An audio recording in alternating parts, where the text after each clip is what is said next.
कि अयोध्या हर भारतीय के लिए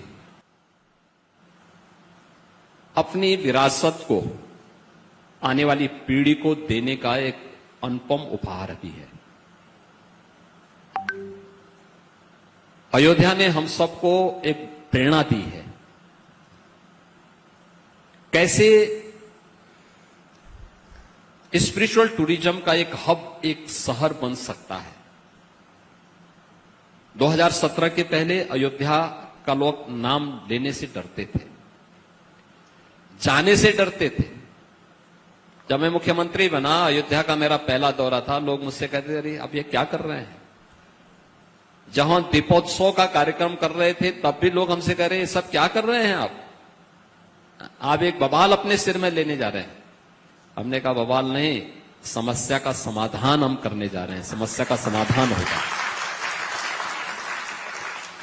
अयोध्या में बिजली नहीं मिलती थी।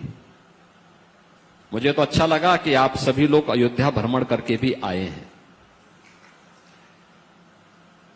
देखिए, बदलाव उसी को एहसास होगा जिसने पूर्व की स्थिति को देखा होता। पूर्व में आपने देखा होता अयोध्या को, गलियां बहुत संकरी थी। जो आज के दिन पे राम पथ है, धर्म पथ है या भक्ति पथ है, इनको आपने देखा होगा, सभी सिंगल लेन से जुड़े हुए थे। सिंगल लेन की सड़कें थी, बिजली के तार झूलते थे और उसी में चलते चलते अगर कभी कोई बंदर भी टपक पड़े सिर में तो कोई भरोसा नहीं था। यह अयोध्या के एक सामान्य दिनचर्या का हिस्सा हुआ करता था। गंदगी, दुर्व्यवस्था, कोई सुविधा नहीं।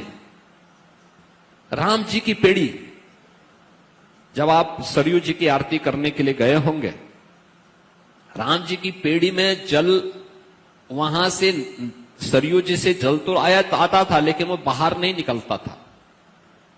वो पौंड था, एक पौंड था, वो पेड़ी नहीं थी, पौंड था। वहीं जल सड़ता था, बदबू थी, अव्यवस्था सी थी। आज आप देख रहे होंगे, आप सोचो ना, भगवान राम हजारों वर्ष पहले आए होंगे पुष्पक विमान से, लेकिन अयोध्या वासियों को हजारों वर्षों में कभी विमान में बैठने का अवसर नहीं मिला। आज वहां 4 लेन की चारों ओर से कनेक्टिविटी है। लखनऊ से, प्रयागराज से, वाराणसी से, गोरखपुर से, नेपाल से, हर एक ओर से, यहां तक कि जनकपुर से भी 4 लेन की कनेक्टिविटी है। Double broad gauge railway line के साथ अयोध्या जुड़ चुकी है। पहले मीटर गेज की लाइन थी, सिंगल लाइन थी। आज अयोध्या ब्रॉड गेज के डबल लाइन के साथ जुड़ी है।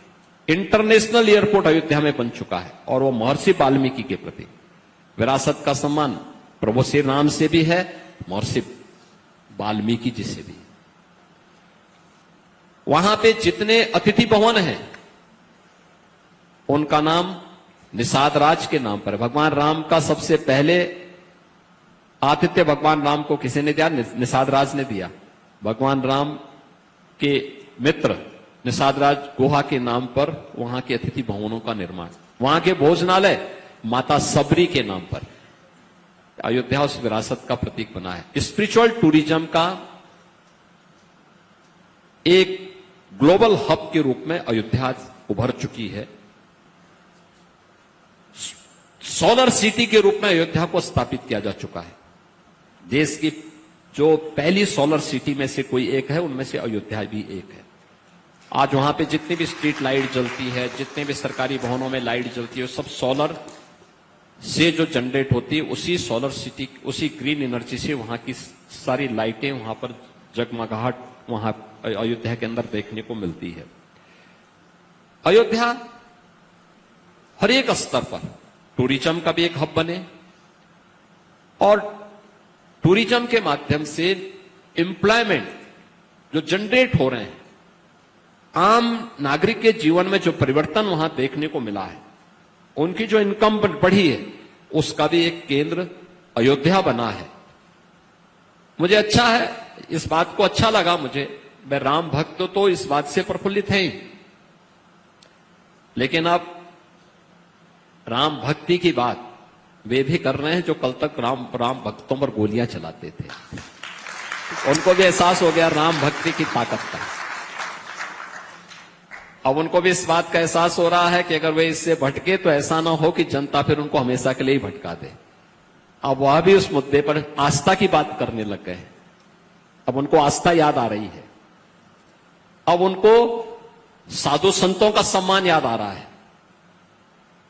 अच्छी दिशा में चल रहा है। अयोध्या विकास का भी और विरासत का भी एक मॉडल बनकर के प्रधानमंत्री मोदी जी के मार्गदर्शन में, उनके नेतृत्व में आगे बढ़ा है और यात्रा निरंतर आगे बढ़ेगी। अयोध्या ने वो मॉडल दिया है और आज यूपी के कमोवेश ज्यादातर सिटी को हम और ज्यादातर स्पिरिचुअल टूरिज्म से जुड़े हुए जो भी हमारे केंद्र थे उन सबको इस रूप में विकसित कर चुके हैं।